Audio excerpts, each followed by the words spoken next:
आणि मनसेचे अविनाश जाधव यांनी जिल्हाध्यक्षपदाचा राजीनामा मागे घेतलेला आहे। त्यांनी कालच राजीनामा दिला होता आणि राज ठाकरेंच्या आदेशानंतर त्यांनी राजीनामा मागे घेतल्याचं कळतंय। ठाणे आणि पालघरचे जिल्हाध्यक्ष म्हणून जाधव आता काम पाहणार आहेत। कालच एक पत्रक त्यांनी सादर केलेलं होतं राजीनाम्याचं, मला माफ करा अशा आशयाचं हे पत्रक होतं आणि राजीनामा दिला होता। जिल्हाध्यक्षपदाचा हा राजीनामा होता, मात्र त्यांनी आता राजीनामा मागे घेतल्याचं कळतंय।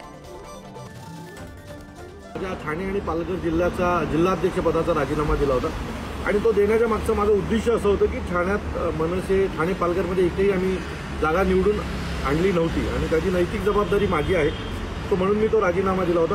माझ्याकडे पक्षात 3 पद आहेत, सो त्यातल्या एका पदाचा मी राजीनामा दिला होता।